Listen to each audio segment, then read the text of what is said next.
Iglesia Bautista Misionera de Don Torcuato le invita a escuchar el siguiente mensaje que edificará su fe.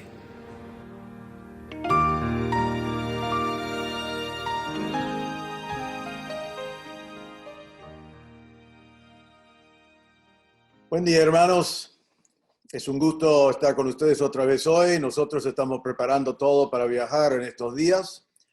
Así que la próxima vez que predico, espero predicar desde Buenos Aires y espero verlos todos pronto.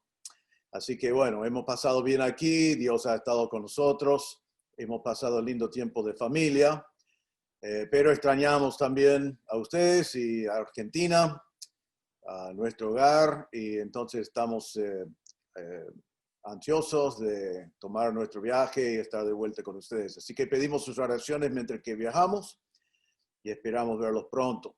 Vamos a seguir con nuestra prédica en 1 Corintios, capítulo 3. Realmente estamos en el mismo párrafo ya hace unas semanas, porque es un párrafo que vale la pena dedicar bastante tiempo. Es algo muy especial y muy puntual para cada uno de nosotros. Estamos en 1 Corintios capítulo 3. Hoy vamos a ver versículos 16 y 17. Hemos estado hablando de edificar.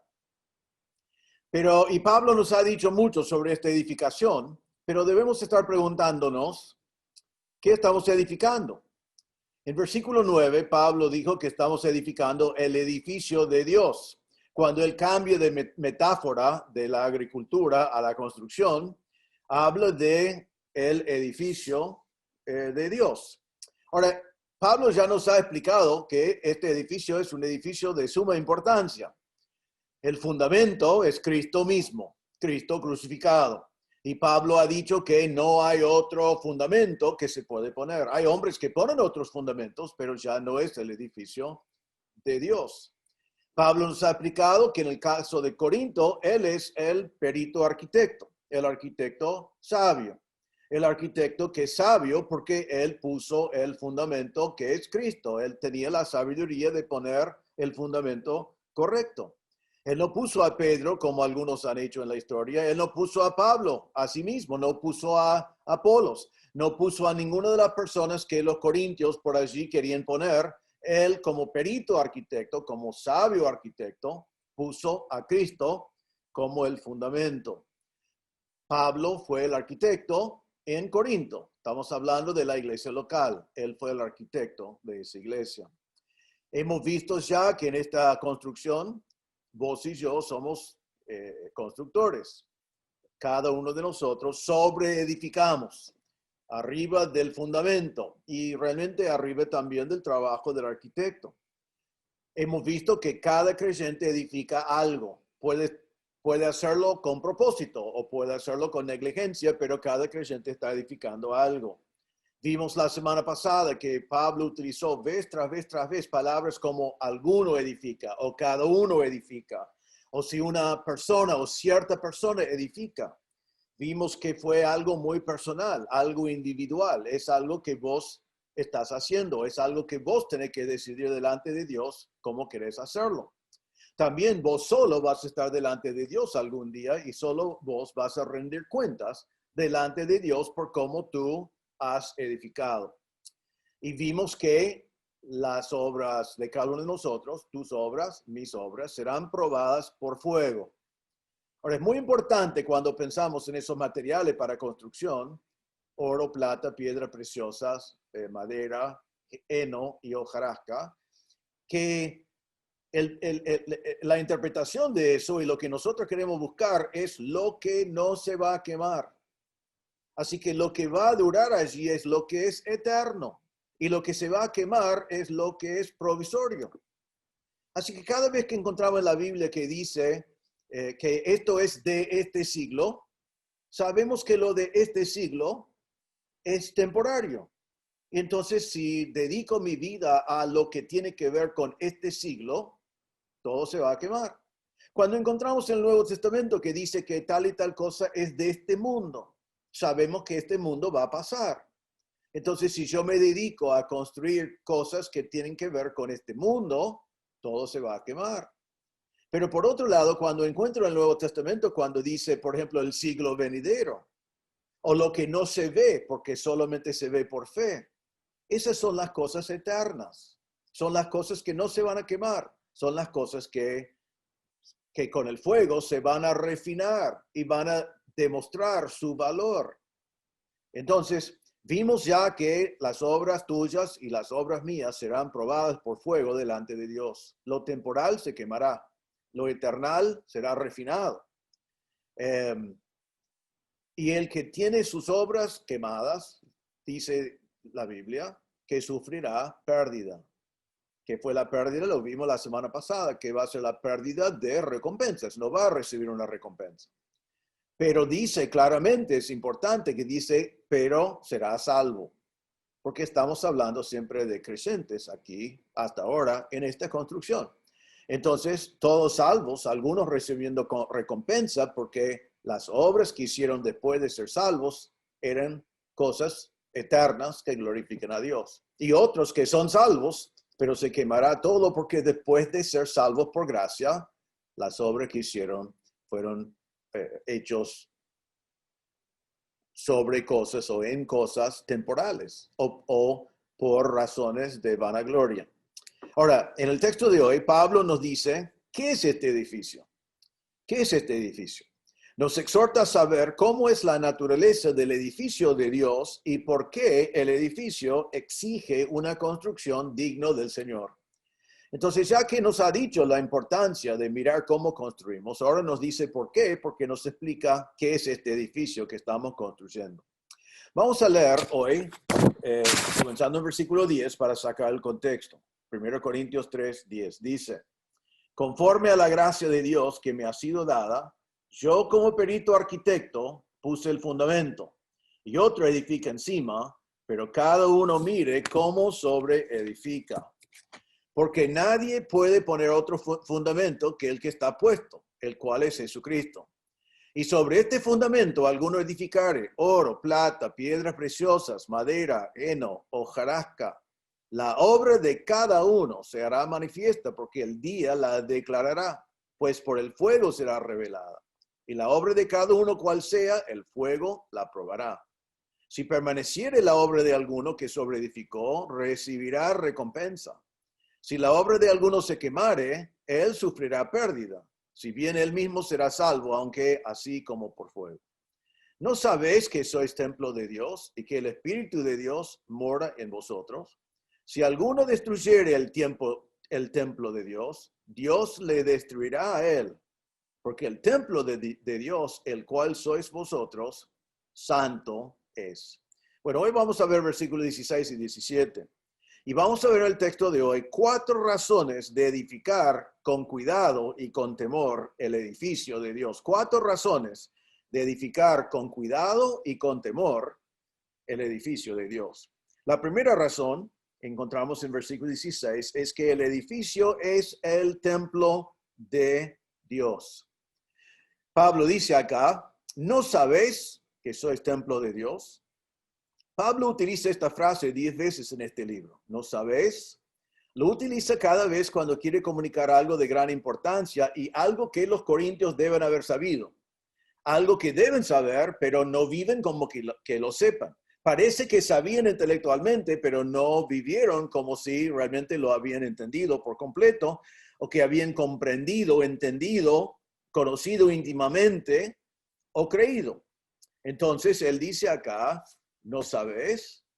Ahora, creo que también en cierta manera está diciendo a ellos, ustedes que enfatizan tanto la sabiduría y tienen esa sabiduría humana, les pregunto, con toda esa sabiduría, ¿no saben qué es este edificio que están construyendo? ¿No sabes que sois templo de Dios? Deben saberlo. Entonces, él está hablando de algo muy importante acá. Ahora, quiero comenzar con una reflexión para vos y para mí. Hay muchas cosas que hemos escuchado de la palabra de Dios, cosas que hemos escuchado en el mensaje, algo que hemos leído en la palabra de Dios, alguien que nos enseñaron en la escuela dominical. Pero te pregunto, ¿lo sabes? ¿Lo sabes o lo has escuchado y no lo aprendiste? ¿O decidiste no creerlo? ¿O vivís como que no existe? que no seamos como los corintios, que Pablo tenía que hablarles de algo que ya deben haber sabido, preguntando, ¿no sabes? Eso pasa muchas veces, pero no agrada a Dios. En Hebreos 5, 12 y 14, el autor allí dijo, porque debiendo ser ya maestros, después de tanto tiempo, tenéis necesidad de que se os vuelva a enseñar cuáles son los primeros rudimentos de la palabra de Dios. Y habéis llegado a ser tales que tenéis necesidad de leche y no de alimento sólido. Pero el alimento sólido es para los que han alcanzado madurez, para los que por el uso tienen los sentidos ejercitados en el discernimiento del bien y del mal. Allí Pablo dice, ustedes deben ser maestros, pero no son maestros. Tenemos que volver al principio, porque aunque deben saber, no saben, porque no han ejercitado los sentidos, no han practicado, no han profundizado. Entonces no tienen discernimiento de bien y mal. Entonces van a sufrir consecuencias porque no saben discernir y no saben discernir porque no saben las cosas que deben saber. En la carta en la cual estamos, en 1 Corintios 12:1, cuando llegamos a ese pasaje, Pablo dice, no quiero, hermanos, que ignoréis acerca de los dones espirituales. Él quería que ellos tuvieran conocimiento, no que fueran ignorantes sobre algo importante. Pedro dijo en 2 Pedro 1:12, por esto yo no dejaré de recordaros siempre estas cosas, aunque vosotros las sepáis. ¿Qué cosas estaba haciéndole recordar de grandes doctrinas de la palabra de Dios? Entonces, hermanos, prestamos atención a estas primeras palabras de nuestro texto hoy y nos comprometemos a no ser como los corintios, habiendo escuchado cosas pero sin saberlo, sabiendo quizás intelectualmente algo, pero viviendo como si no fuera así. Así que Pablo dice, ¿no sabéis que sois el templo de Dios? Y ellos no podían decir, no sabemos, porque tienen que saber, pero no estaban viviendo de acuerdo con eso. Ahora Pablo entonces les está diciendo, están construyendo un edificio que es único, están edificando algo y es el templo de Dios. No es cualquier construcción, es el edificio de Dios, es el templo de Dios. Ahora, observen, recuerden que la semana pasada vimos que todo ese pasaje se habla en singular. Si alguno, cada uno, uno mismo, nadie. Cada palabra, cada cosa que se ve allí es en singular. Pablo enfatizando que vos vas a rendir cuentas delante de Dios por tus obras, por tus motivaciones, por las decisiones que tomas hoy en cuanto a cómo vas a servir al Señor. Pero ahora, miren lo que dice el versículo 16. No sabéis que sois templo de Dios y que el Espíritu de Dios mora en vosotros. Así que allí tenemos la palabra sabéis, sois, vosotros. Y vemos que él está hablando en plural ahora. Cuando sobreedificamos es cada uno, singular, individual, cada uno responsable, vos delante de Dios. Pero ahora Pablo dice a la congregación de Corinto en plural, sabéis vosotros, sois vosotros, un templo singular. En el conjunto de la gente fueron un solo templo. Ahora, nosotros sabemos que, y quiero aclarar esto para que no haya confusión, en 1 Corintios 6, donde vamos a estar en algunas semanas, habla también del templo de Dios y allí es singular. Dice así, es un versículo que conocen bien. Dice, ¿o ignoráis que vuestro cuerpo es templo del Espíritu Santo, el cual está en vosotros, el cual tenéis de Dios y que no sois vuestros? Porque habéis sido comprados por precio. Glorificad pues a Dios en vuestro cuerpo y en vuestro espíritu, los cuales son de Dios. Ahora, en ese pasaje que vamos a ver en 3 capítulos, dice que tu cuerpo es el templo de Dios, que el Espíritu mora en tu cuerpo y que tenés que glorificar a Dios en tu cuerpo, porque el Espíritu Santo vive en tu cuerpo y tu cuerpo es el templo. Allí es singular. Pero en nuestro texto de hoy no está diciendo que tú eres el templo, sino está diciendo que vosotros sois el templo de Dios. La iglesia en conjunto, la congregación de Corinto, la congregación de Don Torcuato, es el templo de Dios. Ahora, la palabra para templo aquí, debemos preguntarnos, ¿Por qué la palabra templo? ¿Qué quiere decir la palabra templo? ¿Qué entendemos por templo? En primer lugar, es interesante que Pablo no utilizó una palabra muy común en aquel entonces para el complejo del templo en Jerusalén.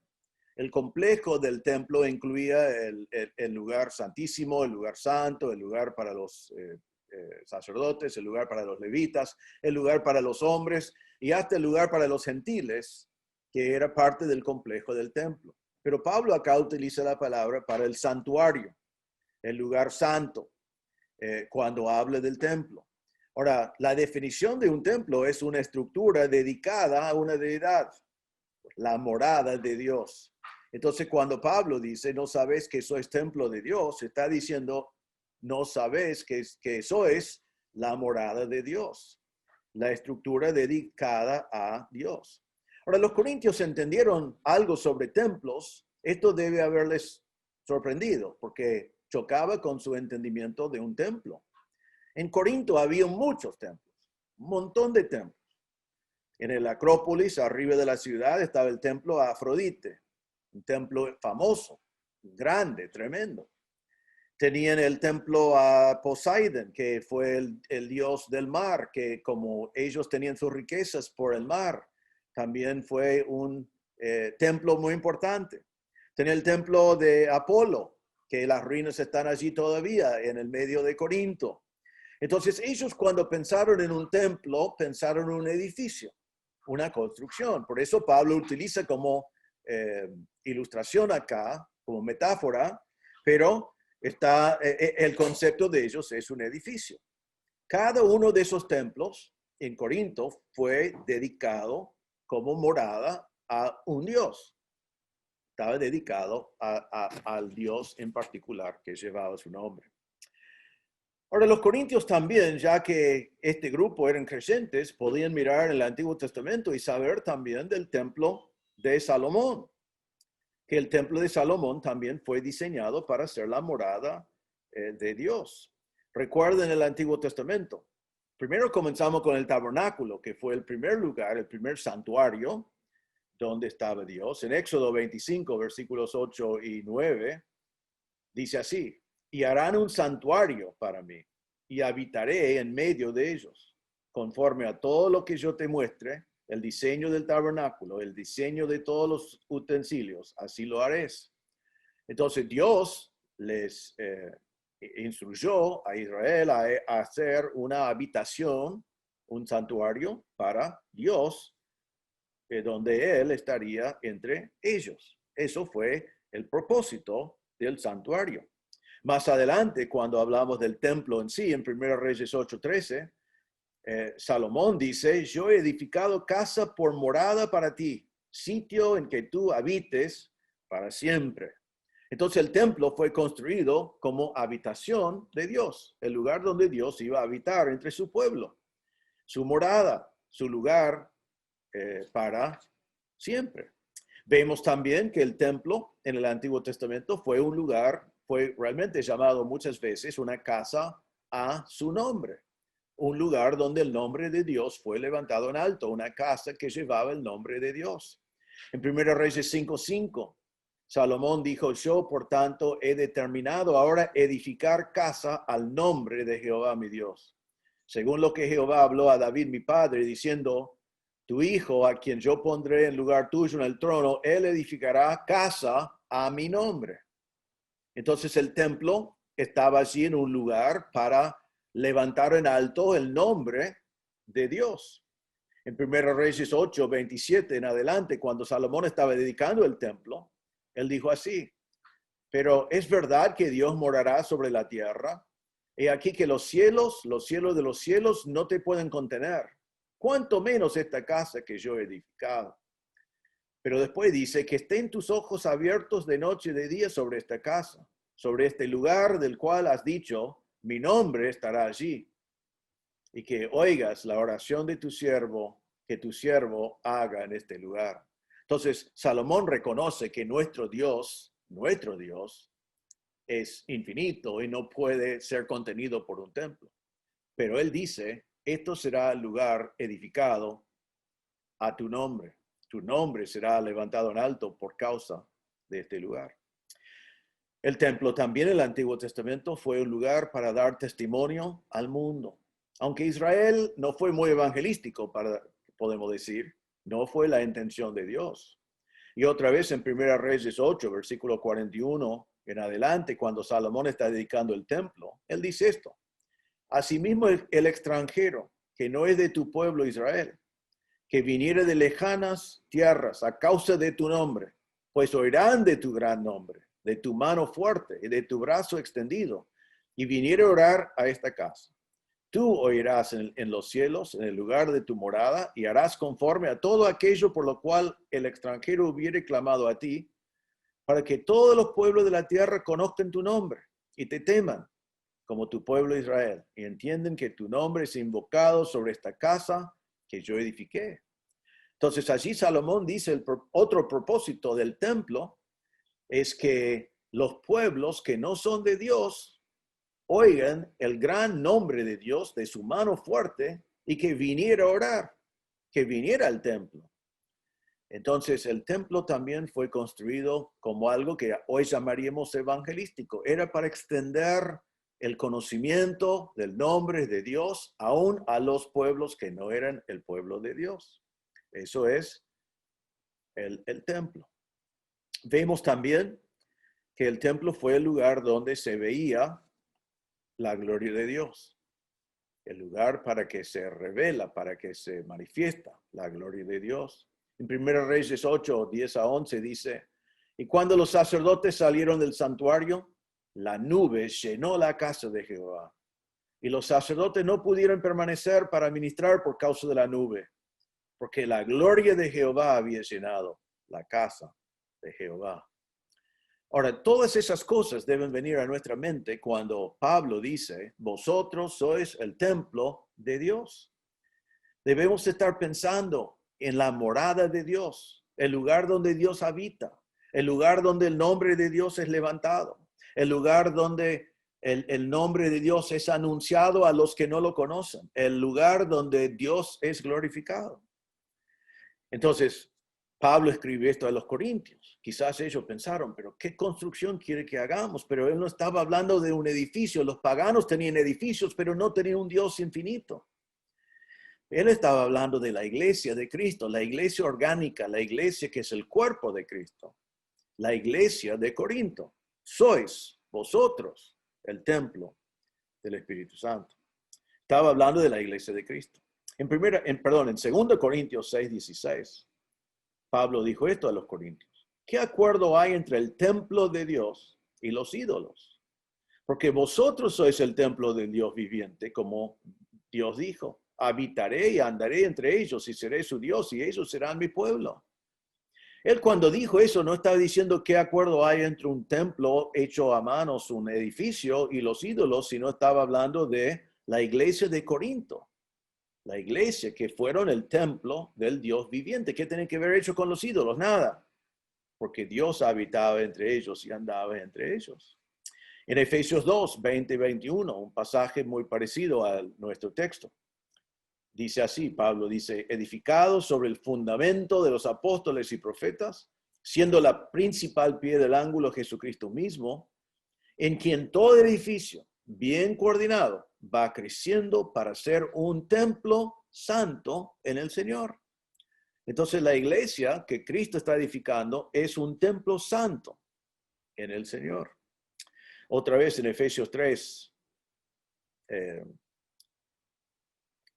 1 Timoteo 3:15, Pablo dice a Timoteo: para que si tardo sepas cómo debes conducirte en la casa de Dios, que la iglesia del Dios viviente, columna y baluarte de la verdad.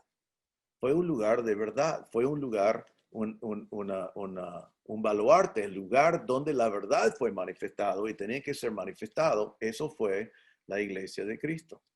Ahora recuerden también que Jesús dijo en Mateo 5, 14 en adelante, dijo estas palabras. Dijo: vosotros sois la luz del mundo. Una ciudad asentada sobre un monte no se puede esconder, ni se enciende una luz y se pone debajo de un almud, sino sobre el candelero, y alumbra a todos los que están en casa. Así alumbre vuestra luz delante de los hombres, para que vean vuestras buenas obras y glorifiquen a vuestro Padre que está en los cielos. La iglesia de hoy, como el templo de aquel entonces, es un lugar donde se ve la gloria de Dios y se debe ver la luz. Y el Señor dijo que el mundo vea la luz por medio de nosotros. Entonces, las características de la iglesia de Corinto, las características de la iglesia de Don Torcuato, las características de cualquier iglesia local, debe ser que todo el mundo reconoce que es un lugar donde está Dios. Dios está presente. Ahora te pregunto para reflexionar un poco. ¿Dios está en tu iglesia? Y como miembro de esa iglesia, ¿Dios está en ti? ¿Se nota eso? ¿Es palpable que Dios mora en ti y que Dios mora en tu iglesia? Segunda consideración, ¿el nombre de Dios es levantado en tu iglesia? La gente viene a la iglesia y están llevados a Dios, se levanta el nombre de Dios. ¿Es así en tu iglesia? ¿Se ve allí el nombre del Señor o el nombre de algún hombre? Y tú como miembro de esa iglesia, ¿levantes en alto el nombre del Señor o vivís para tu propia vanagloria? Como el templo de Dios necesitamos levantar en alto el nombre de Dios. ¿Qué testimonio da al mundo tu iglesia? Debe ser una luz. Debe ser una luz que alumbra. La gente debe ver las buenas obras y glorificar a nuestro Padre que está en los cielos. Debemos ser sal y luz como iglesia. ¿Tu iglesia es luz al mundo o tu iglesia está internalizada? Está más interesado en lo que pasa adentro que en los perdidos que están afuera. Y como miembro de la iglesia, ¿cómo es tu testimonio delante del mundo?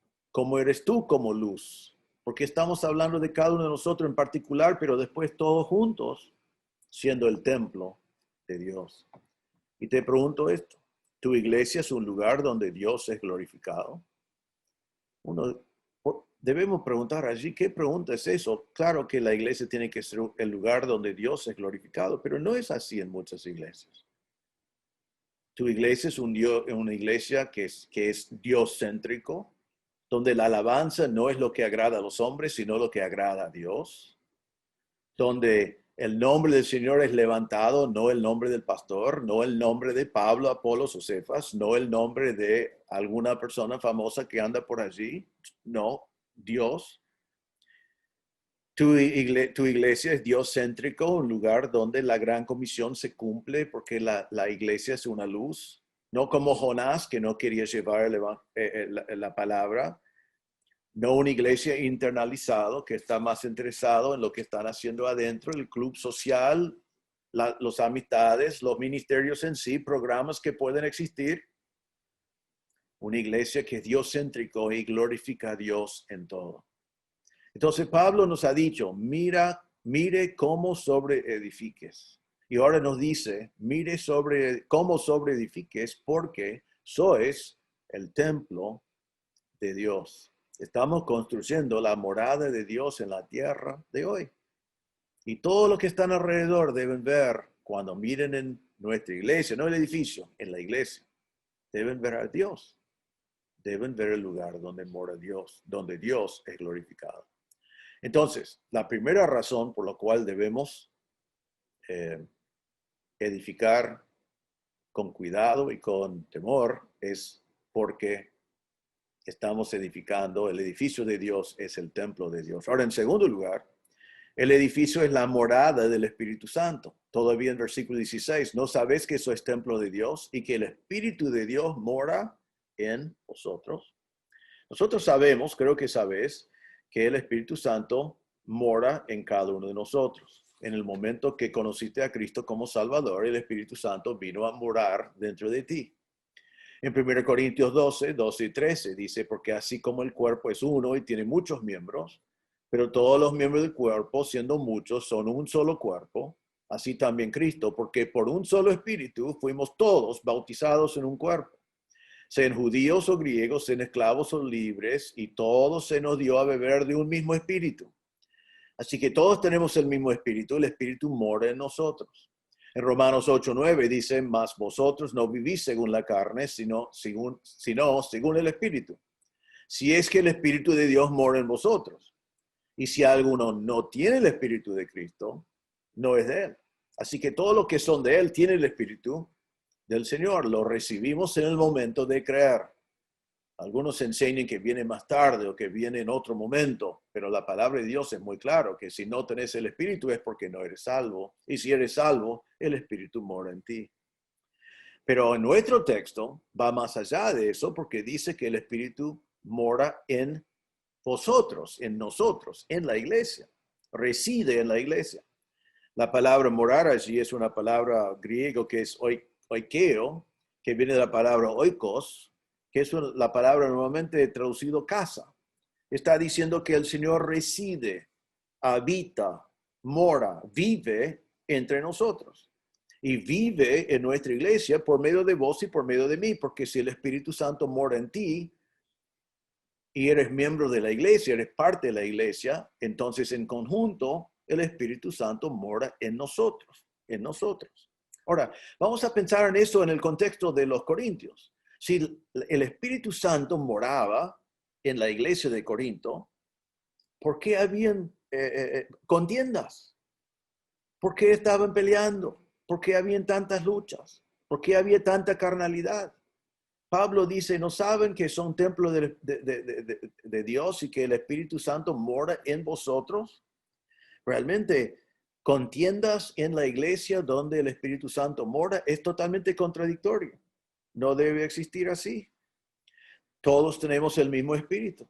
En Gálatas 5:25 dice, si vivimos por el Espíritu, andemos también por el Espíritu. Entonces, si vos y yo tenemos el Espíritu, si todos hemos sido bautizados por el Espíritu, si el Espíritu mora en vos y en mí, nos sometemos al Espíritu, andamos en el Espíritu, ¿de dónde vienen las contiendas?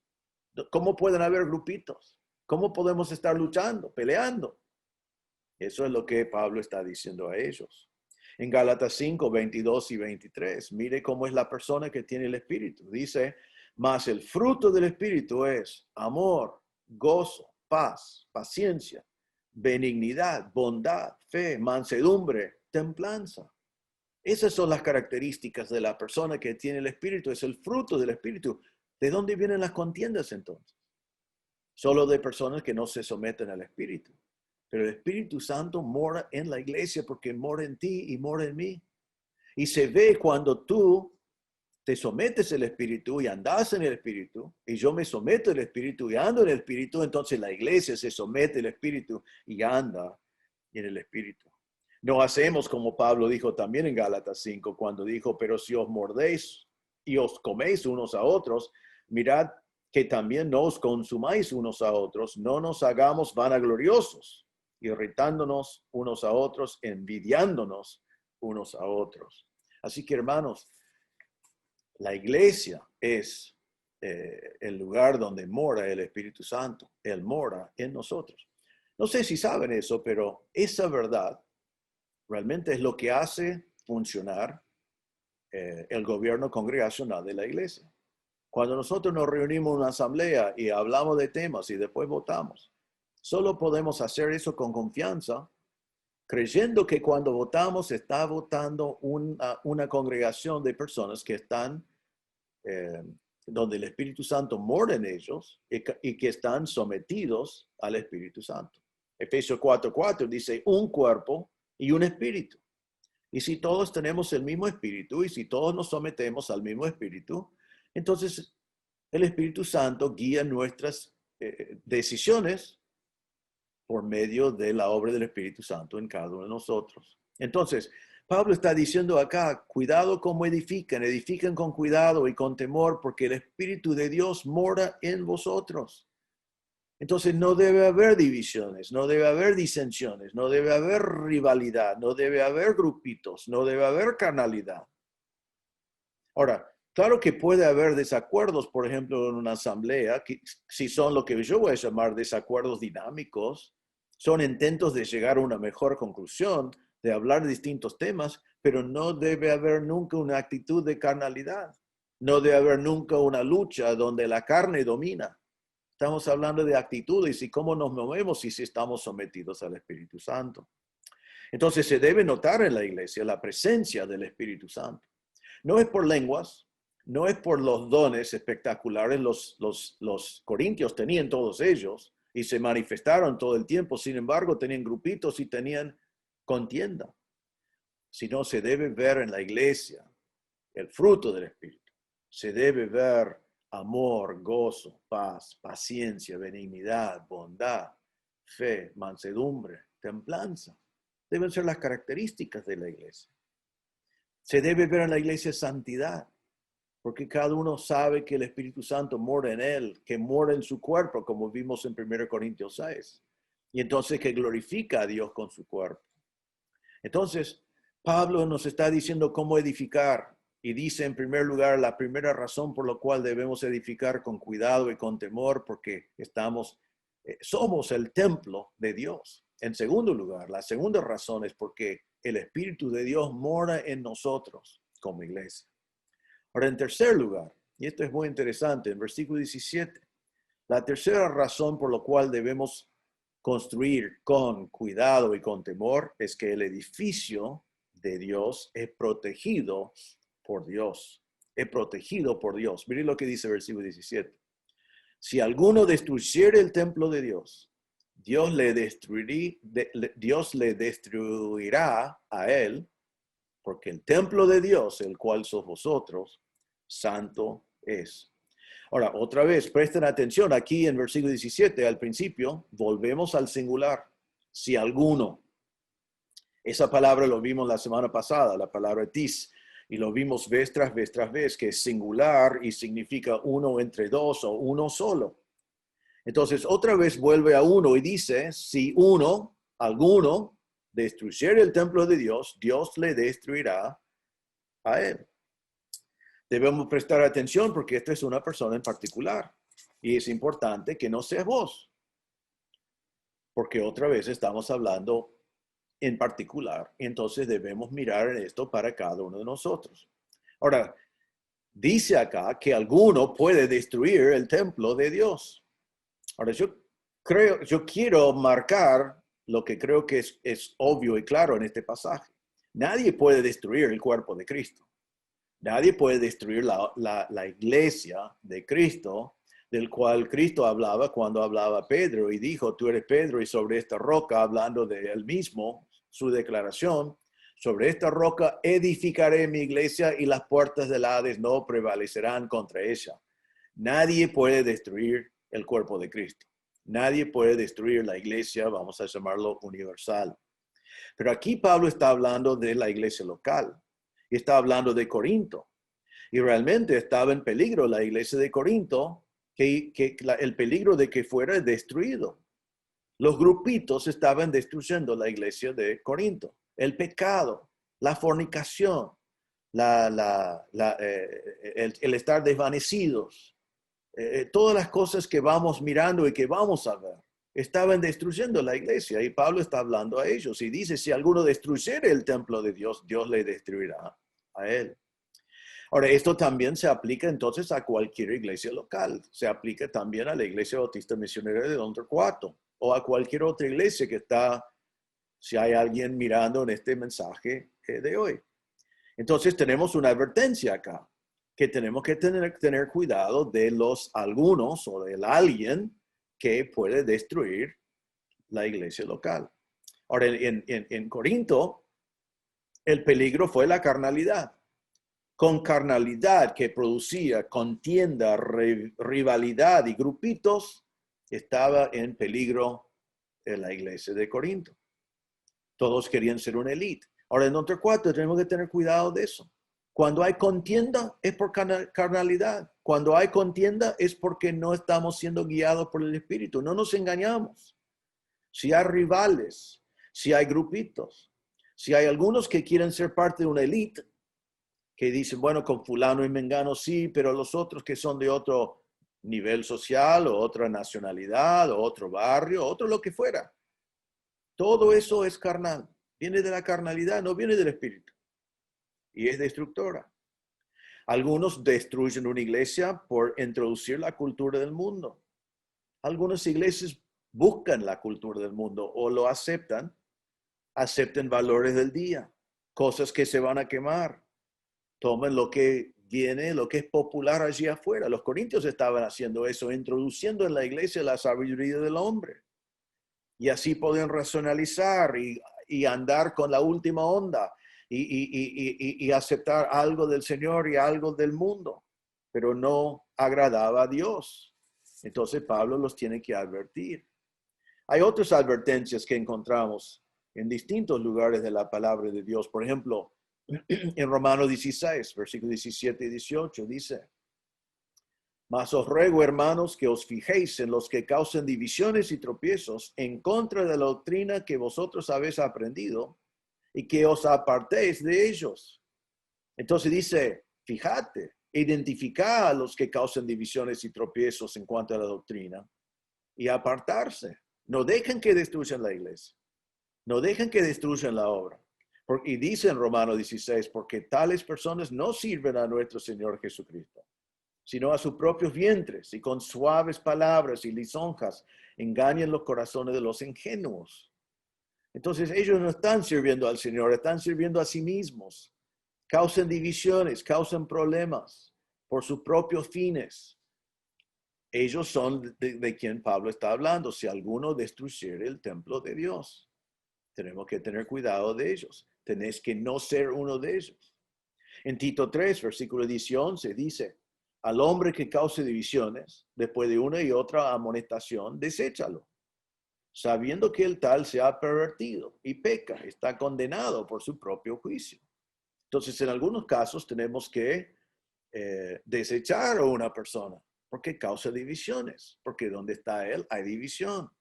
Es uno de los que intenta destruir el templo de Dios. Tenemos que no dejarlo hacerlo y que no seas uno de ellos. Pablo decía a los pastores de Éfeso en Hechos 20, 28 a 31, una advertencia muy importante. La última vez que los vio, dijo: por tanto, mirad por vosotros y por todo rebaño en que el Espíritu Santo os ha puesto por obispos para apacentar la iglesia del Señor, la cual él ganó por su propia sangre. Porque yo sé que después de mi partida entrarán en medio de vosotros lobos rapaces, que no perdonarán al rebaño. Y de vosotros mismos se levantarán hombres que hablan cosas perversas para arrastrar tras sí a los discípulos.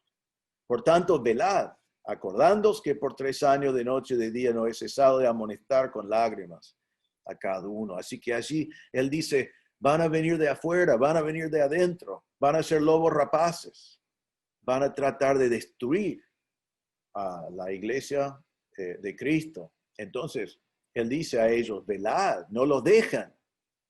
Pero también, hermanos, que no sea uno de ellos, porque Pablo está hablando de ellos en versículo 17. Si alguno destruye. Ahora, quiero aclarar para no tener confusión acá. Eso no significa que no podemos tener discernimiento de la iglesia o aún tener crítica constructiva. Podemos acercarnos a un hermano, acercarnos a un pastor, acercarnos a un diácono y con una actitud de mansedumbre, con amor, compartir crítica constructiva. Eso está bienvenida, eso está bien, eso está perfecto.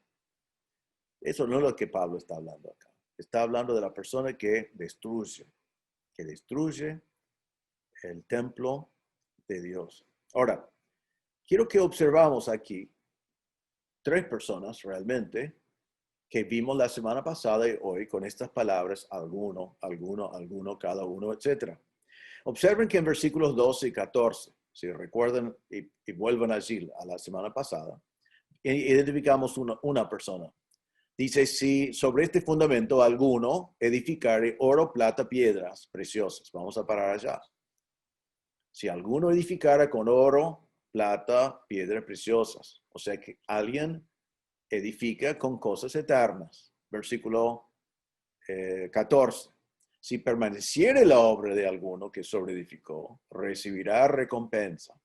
Así que tenemos que uno que edifica bien con cosas eternas, su obra es probada y él recibe recompensa.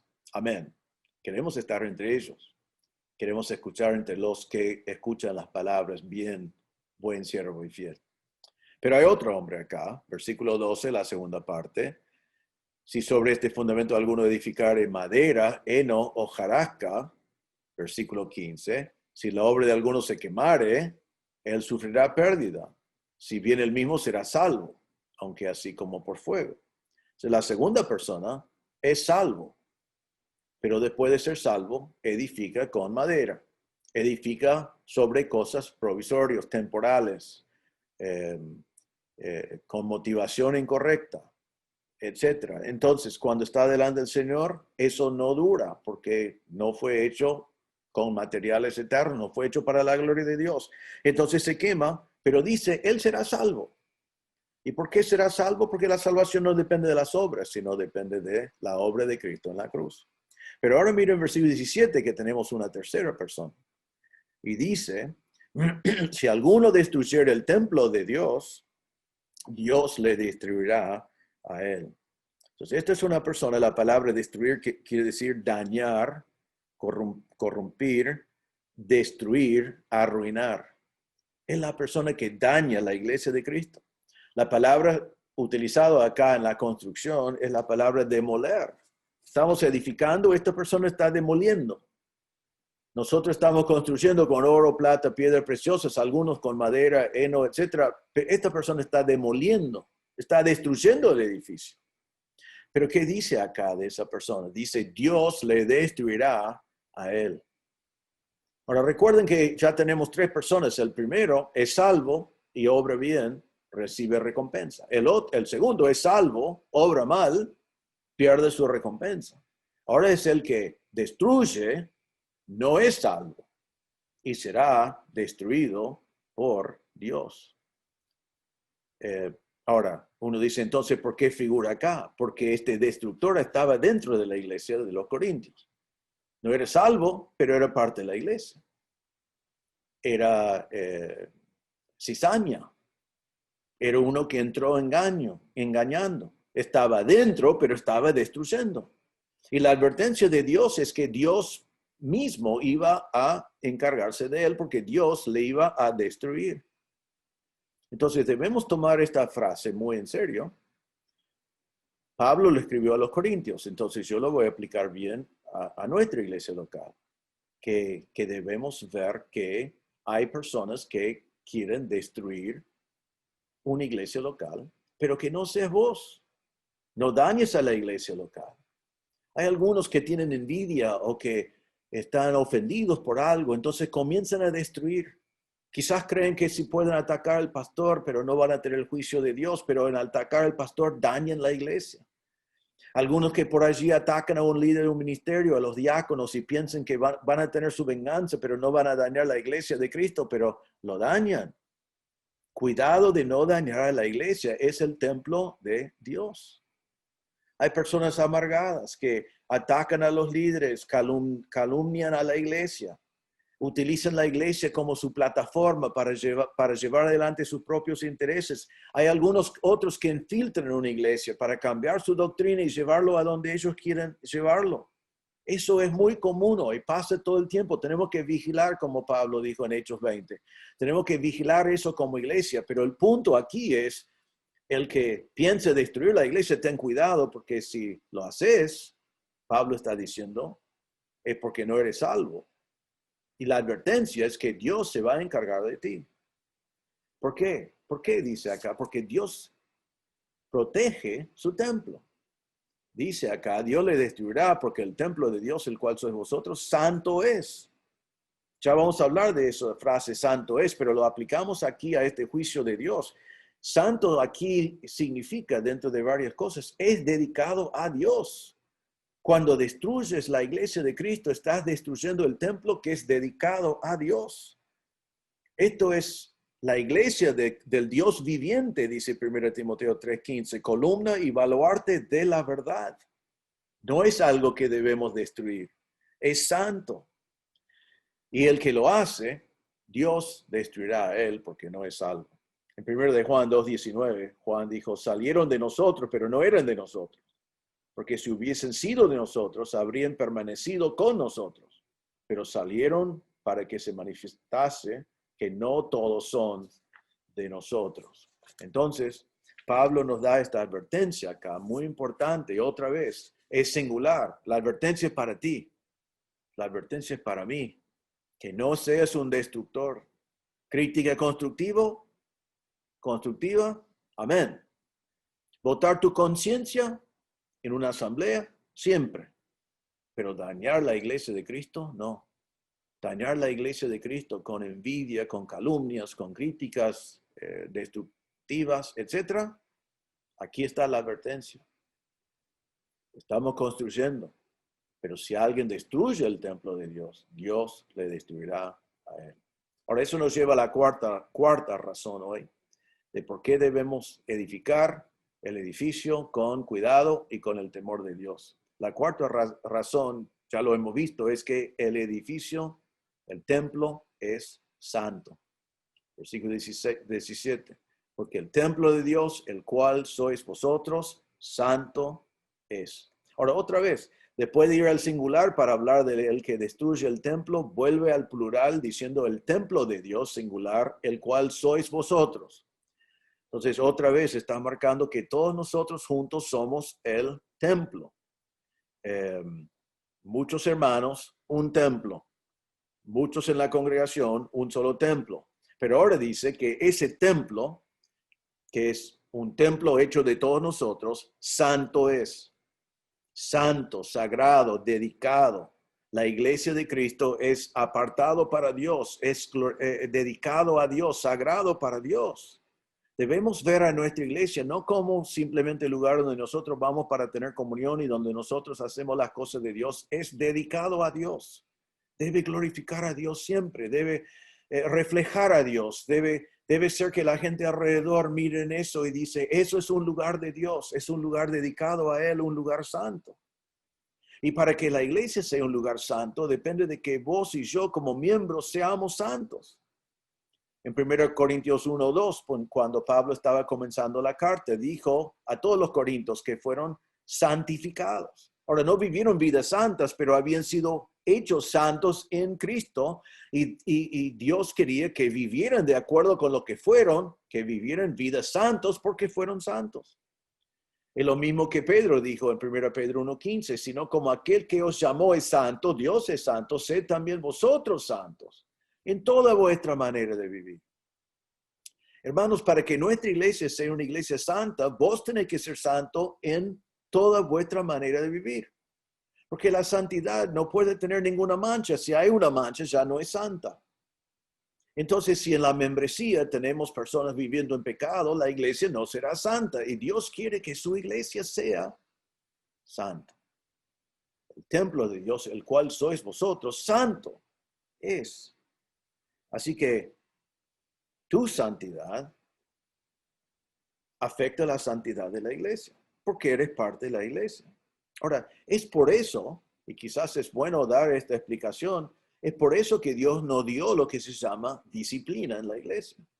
Cuando hay un miembro de la iglesia que es santo, o sea, la iglesia es santo, un miembro está viviendo una vida no santo, y esa persona no se arrepienta, no vuelve al Señor, no reconoce su pecado, no abandona su pecado, entonces Dios nos mandó a disciplinarlo, de excomulgarlo, como se dice, de quitarlo. Anoté algunos pasajes. 2 Corintios 6, 14 a 17. Algo de eso ya vimos, pero Pablo dice así: no os unáis en yugo desigual con los incrédulos, porque ¿qué compañerismo tiene la justicia con la injusticia? Y la respuesta es nada. ¿Y qué comunión la luz con las tinieblas? No tiene comunión. ¿Y qué concordia Cristo con Belial? Ninguna. ¿Y qué parte el creyente con el incrédulo? No significa que no podemos conocer a incrédulos, tenemos que evangelizarlos, pero no tenemos comunión en los niveles más importantes que hay. Pero sigue. ¿Y qué acuerdo hay entre el templo de Dios y los ídolos? Porque vosotros sois el templo de Dios viviente, como Dios dijo. Habitaré y andaré entre ellos y seré su Dios y ellos serán mi pueblo. Por lo cual, salid de en medio de ellos y apartaos, dice el Señor, y no toquéis lo inmundo, y yo os recibiré. Entonces allí el Señor nos dice que debemos separarnos de lo profano, de lo no santo. que Él habite entre nosotros. Y entonces debemos salir de en medio de ellos y apartarnos y no tocarlo el mundo, porque Dios está entre nosotros. Entonces es muy importante, ese pasaje usamos para los yugos desiguales del matrimonio, de los noviazgos, y se aplica a eso.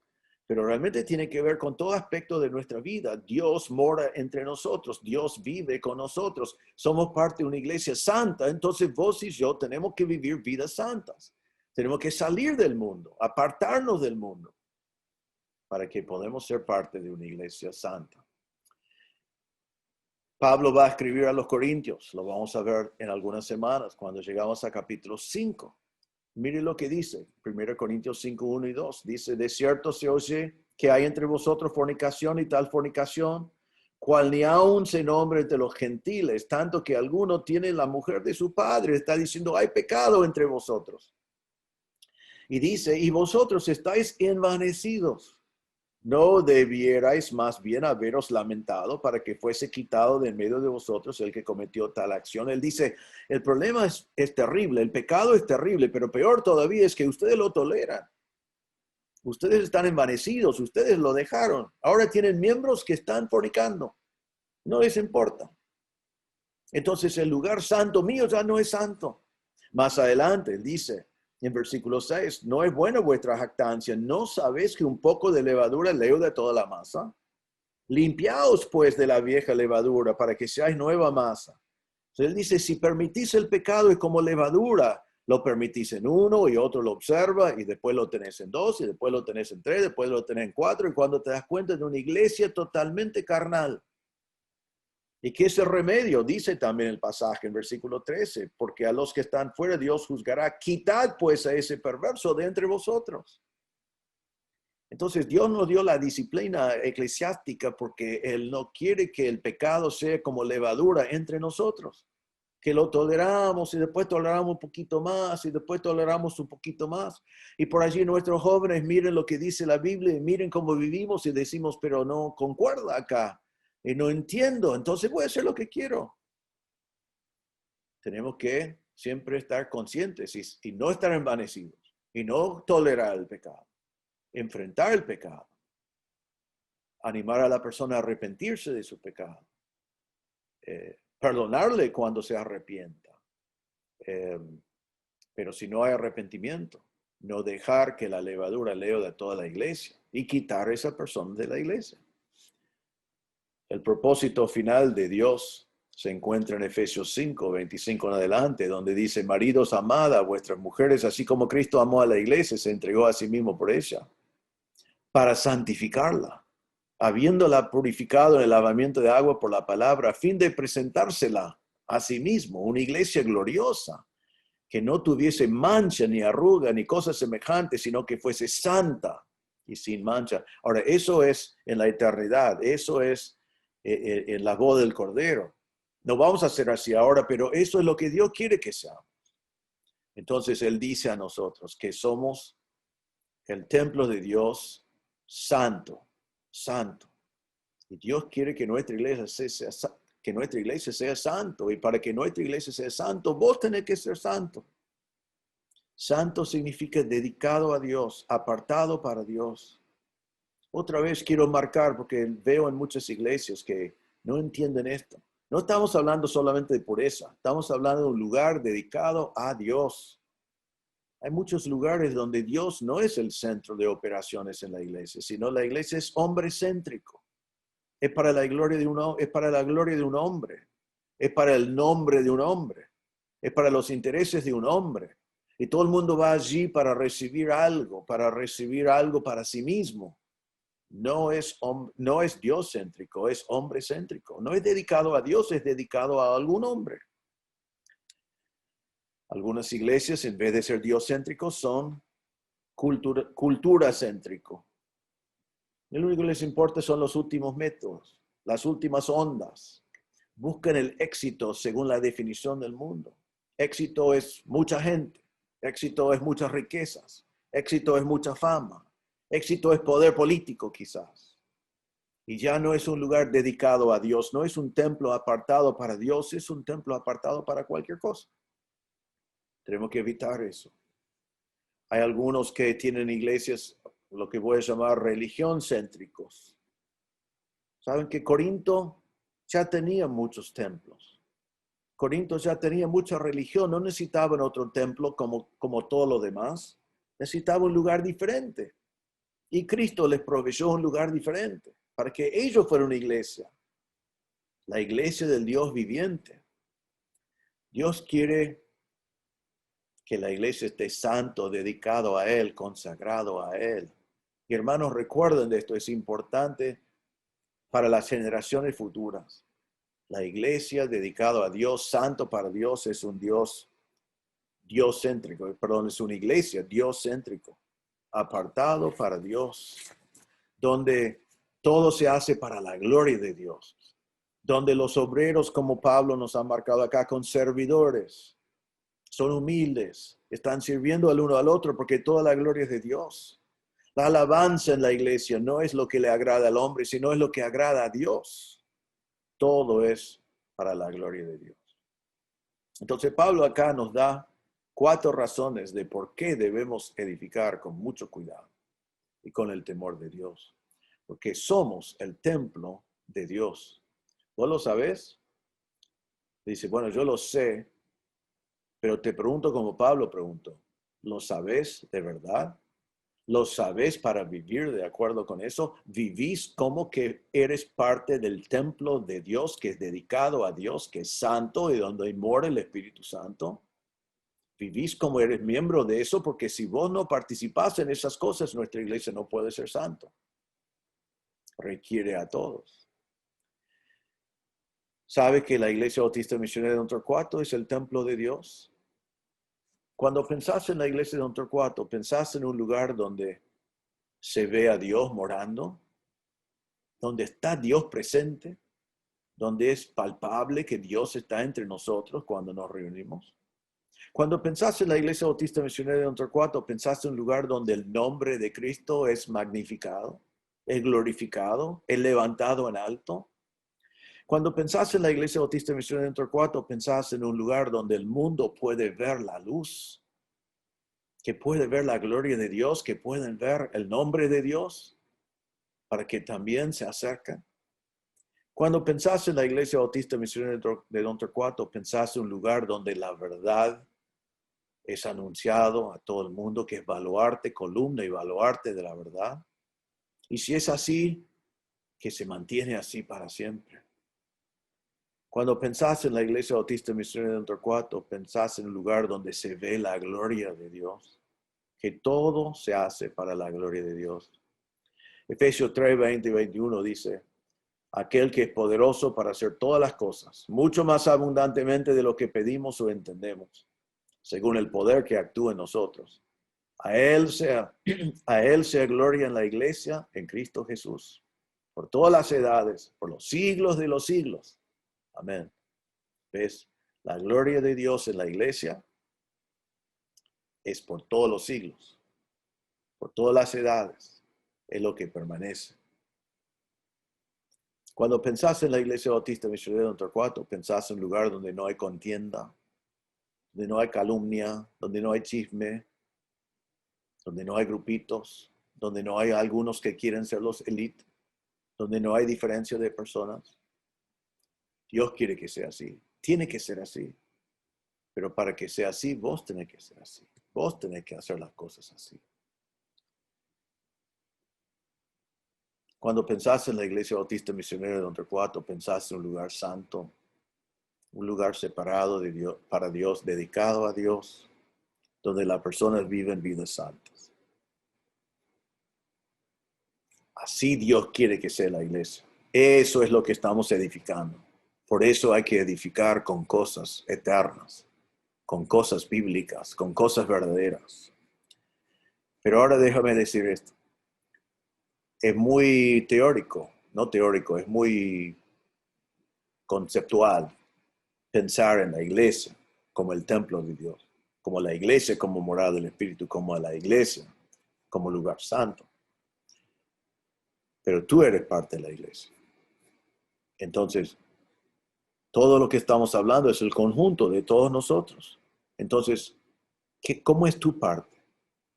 ¿Vivís tu vida como que el Espíritu Santo mora en ti?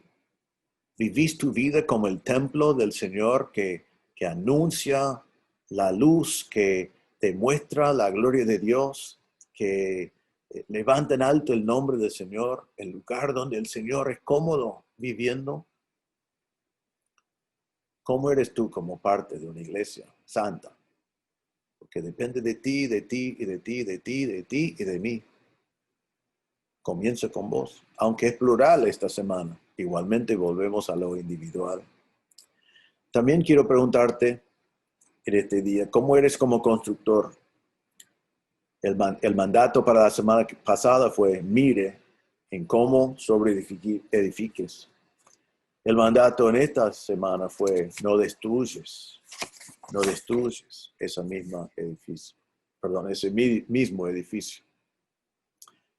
Hermanos, si construyes con oro, plata y piedra preciosa, cosas eternas, cosas por fe, cosas de obediencia,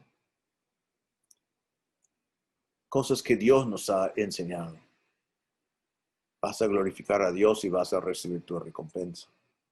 Hermano, si eres creyente pero edificas con madera, heno y hojarasca, lo lamento por ti, podés cambiar eso hoy, porque vas a sufrir pérdida, todo se va a quemar, todo es temporal, todo es del momento. Gracias a Dios serás salvo, porque tu salvación no depende de obras, sino depende de la gracia de Dios. Pero ¿por qué no obedezques el mandamiento hoy y mirar cómo estás edificando y edificar para la gloria de Dios?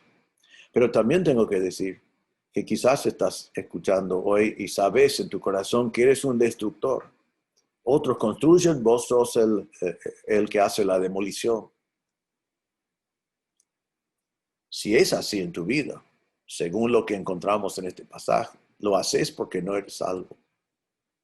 Así que pensá bien si tenés esa inclinación de siempre destruir. Quizás pensás, bueno, pero estoy arreglando cosas en la gente, voy destruyendo a la gente, pero no la iglesia. Bueno, mira bien a qué estás destruyendo. Porque la advertencia de Pablo acá es, si alguno destruyere el templo de Dios, Dios le destruirá a él, porque el templo de Dios es dedicado a Dios. Y si es así, no te voy a decir deje de destruir. Te voy a decir, vaya al Señor arrepentido y confía en Cristo como tu Salvador. Porque el destructor no es salvo. Así que, hermanos, eso es la iglesia. Es la iglesia en la cual Dios te ha puesto. ¿Cómo es tu parte? ¿Estás haciendo lo necesario, dejando a Dios obrar en tu vida para que nuestra iglesia pueda ser realmente el templo de Dios, la morada del Espíritu Santo, un lugar santo? Quiero terminar realmente igual como la semana pasada. Gracias a Dios al pensar en este pasaje que nuestra salvación no depende de obras. Las obras vienen después, obramos porque amamos al Señor. Obramos sirviendo al Señor, obramos en obediencia al Señor, pero no para la salvación. Porque la Biblia dice que la salvación no es por obras, es por gracia. En Efesios 2, Pablo dijo, porque por gracia soy salvo por medio de la fe, y esto no de vosotros, pues de don de Dios, no por obras para que nadie se gloríe. Te pregunto si estás mirando en este mensaje hoy, no has conocido a Cristo como tu Salvador. Quizás estás luchando para hacer buenas obras, luchando para hacer cosas para que Dios te acepte. No hay nada que puedes hacer para que Dios te acepte. Las obras son para después, no tiene nada que ver con la salvación. La única obra que te salva es la obra de Cristo. Cristo murió por todos tus pecados. Cristo murió por tus pecados porque la paga del pecado es la muerte. Y después Cristo resucitó para darte vida. Entonces te animo, allí donde estás, en este mismo día, mirando en este mensaje. Deja de hacer obras para llegar al cielo. La salvación no es por obras. Y ponga tu fe en Cristo.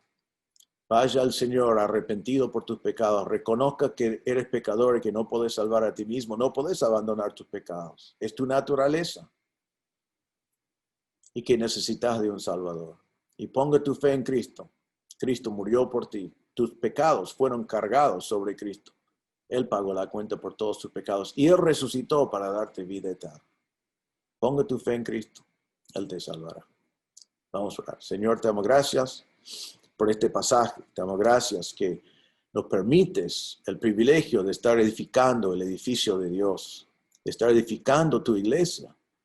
Qué privilegio, Señor, pero ayúdanos a tomar muy en serio el mandato de tener cuidado cómo construimos, de construir con materiales eternos, materiales que se van a refinar en el fuego, materiales que glorifiquen a ti, y no con materiales que se van a quemar porque son materiales que nosotros hemos juntado para nuestra propia gloria. Señor, te damos gracias que somos parte de una iglesia que tú has salvado. Señor, ayúdanos a darnos cuenta que como parte de la iglesia debemos participar para que nuestra iglesia sea visto como un templo del Dios viviente. Un templo donde tu nombre es levantado, un templo donde es palpable que tú eres presente, que tú estás morando. Señor, que seamos miembros de una iglesia, partícipes en un lugar donde el mundo puede venir a ver este gran Dios que nosotros adoramos. Ayúdenos, Señor, a darnos cuenta que nuestra iglesia solo puede ser tan santo como el hermano menos santo. Y, Señor, que sea el compromiso de cada hermano a vivir una vida santa, porque tú eres santo. Tú nos has mandado a nosotros a vivir vidas santas. Y nos has puesto una iglesia que es santa. Ayúdanos, Señor, a aceptar nuestra responsabilidad y vivir de tal manera que nuestra iglesia sea una iglesia que es el templo de Dios, morada del Espíritu Santo y un lugar santo para el Señor, dedicado totalmente a Él. Pido, Señor, si hay alguien mirando que no conoce a Cristo como Salvador, que en este mismo día pondría su fe en Cristo para pasar de la muerte a la vida, para tener perdón de pecados, para saber que pasa la eternidad con Cristo en el cielo. Te damos gracias por la obra de Cristo. Te damos gracias que la salvación viene por gracia y no por obras, porque ninguno de nosotros podemos llegar por obras. Pedimos, Señor, que tú obres si hay alguien sin Cristo en este día. Te damos gracias por este pasaje. En el nombre del Señor Jesús pedimos. Amén. Bueno, hermanos, muchas gracias. Espero que disfruten hoy de las reuniones en la iglesia y les esperamos para una reunión a la tarde por Skype a las 19:30 horas. Así que el Señor les bendiga y si Dios quiere nos vemos dentro de poco. Que el Señor les bendiga.